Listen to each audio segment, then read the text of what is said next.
Thank you for joining me in this second short video presentation in the On Leadership series. Our topic for today is titled, Take Action, Be Cause in the Matter. The theme for this talk centers on breaking out of one's comfort zone to successfully execute an enrollment conversation that is aimed at gaining alignment and causing agreement on a common outcome. In this session, I attempt to shed light on a key difficulty faced not only by statisticians, but by professionals at large. This is the issue of how to go about convincing others to align on a common position in order to cause a change in direction or unified agreement on a goal. I offer a pathway to conducting such a conversation, which consists of 6 steps for effectively navigating discourse to this end. As usual, I will finish with some closing thoughts. Let's begin by setting the context. Given today's economy in the United States, many companies, institutions, and organizations are at an inflection point on their growth trajectory, where they are striving to embrace new ideas and new ways of operating that will yield greater efficiencies, improve productivity, and ultimately the bottom line. Companies know that a key element to success is to have on board people who possess the ability to distill multiple opinions and ideas into a common set of goals that can be acted upon to produce desired outcomes. Of essence is the need to recognize that this ability resides not only in the company's leadership, but more so manifests among individual employees. Wherever there is opportunity to improve, the ability of employees to influence their peers towards a common and better outcome becomes paramount.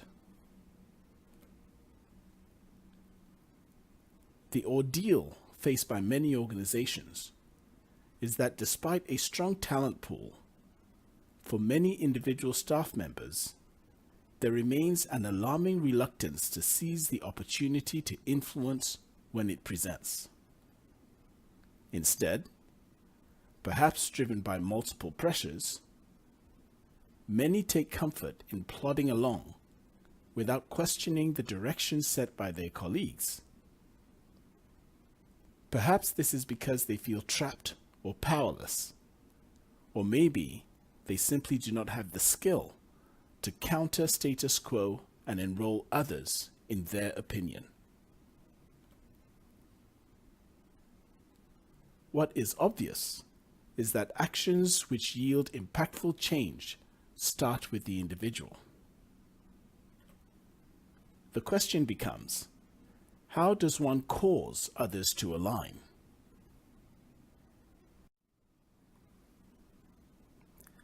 Before looking into how to be an influencing agent, let us first understand what holds talented employees back and stands in the way of action. Factors such as the fear of offering alternative ideas to clients or upper management, as depicted in this cartoon, or the pressure to achieve arbitrary timelines or soft targets, or even the lack of positive team dynamic that fails to encourage debate and embrace new ideas, can all be draining for an individual, particularly so when compounded with a lack of soft skills in the art of enrolling others towards a common goal. Unfortunately, the let's just get it done syndrome sometimes steps in the way and overcomes one's innate instinct to challenge status quo. To be cause in the matter means to possess the ability to initiate and shape conversation in a manner that sets a common direction. Perhaps the most common inhibition suffered by many employees is the self-imposed constraint of not being in a position of authority to effect change.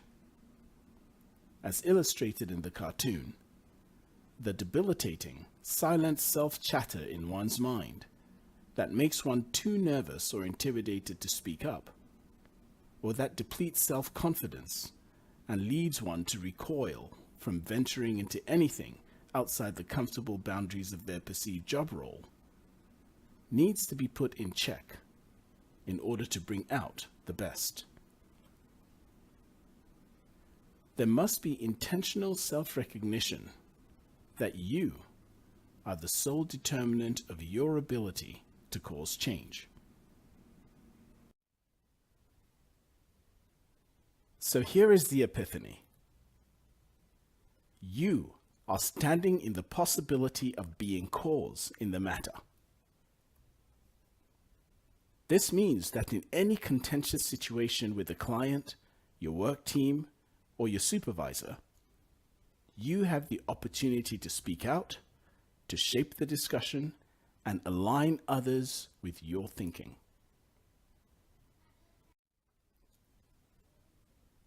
The question becomes, how does one structure a conversation in a way that brings different views together and allows a common path forward? Is there a magic formula for knowing how to influence situations? Unfortunately not. If I had the answer, I'd be cruising on my yacht in the Seychelles. That said, allow me to offer 6 simple ideas that might help in carving out a conversation aimed at enrolling others towards a common goal, be it an individual or a group of people. So let's get started. I propose these 6 steps when planning an enrollment conversation, where the goal is to influence others to align on a common outcome. First, establish a background of relatedness on the topic of interest. Then, ask yourself, where am I being inauthentic? Next, assess the impact of the issue on yourself and others. And then, explore the possibility that you want to invent. Next, you want to articulate the victory that this possibility represents over the past. And finally, acknowledge others in allowing themselves to be enrolled. Let's take a look at each of these individually. The first step centers on the need to establish a background of relatedness around the issue in question, with the individuals that you want to enroll. This requires that you first express clearly the problem at hand, even if the problem itself is that there is no clarity on the agreed problem. By taking time to do so, you exude confidence that you understand the issues in contention. As a follow-on, you must seek to demonstrate your understanding of the various perspectives, even if you disagree with them. This will place you on firmer ground to challenge and explore alternatives. Lastly, make sure to affirm that you're focused on working to an outcome that considers all views.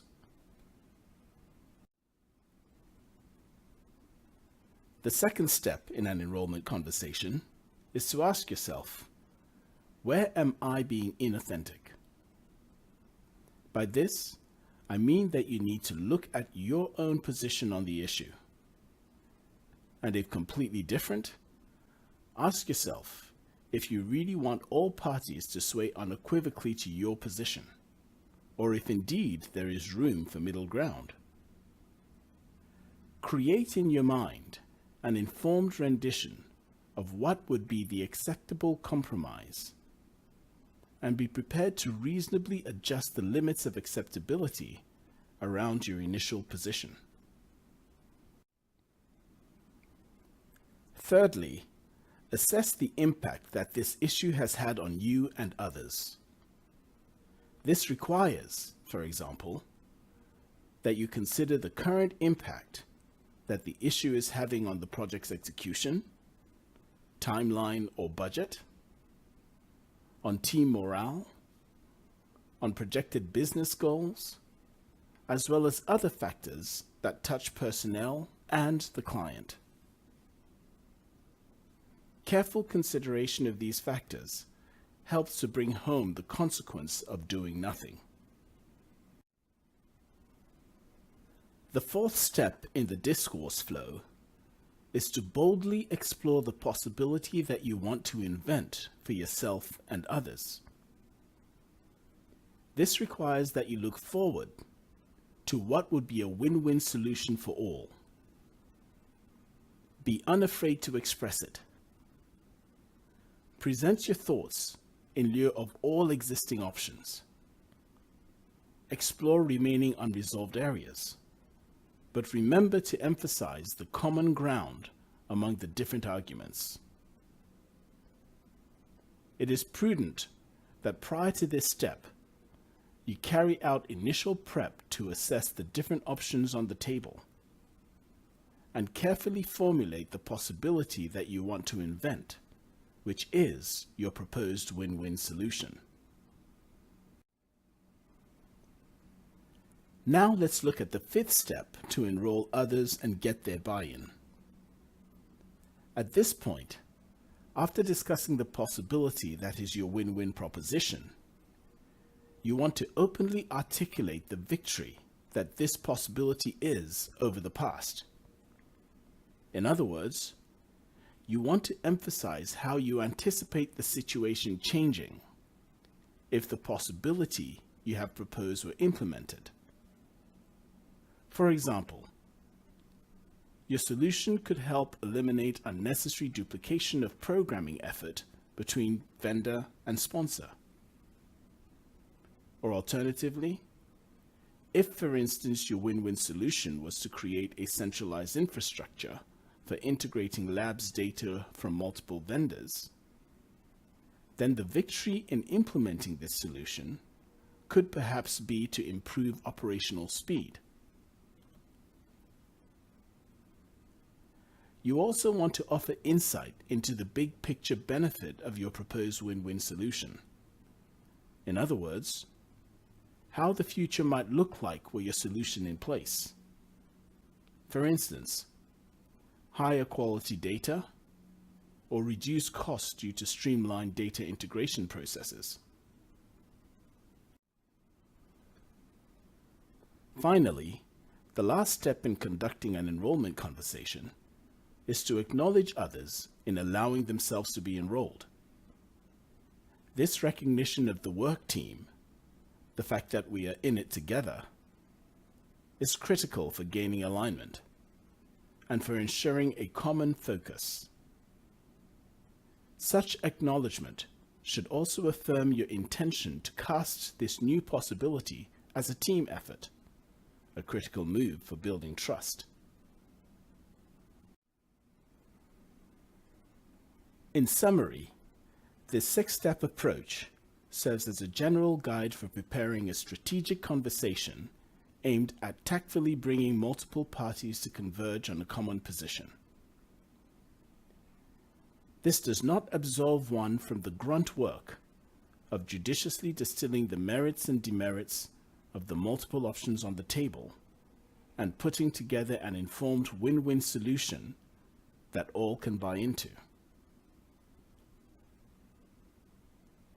As a final word, I offer to you that in any contentious situation, you, in spite of whether or not you are in a leadership position, can choose to take action and be cause in the matter. Use these 6 discussion steps to help guide you in carrying out an effective enrollment conversation. I hope you have found this course to be helpful. Thank you for spending this time with me, and good luck as you take action and become cause in the matter.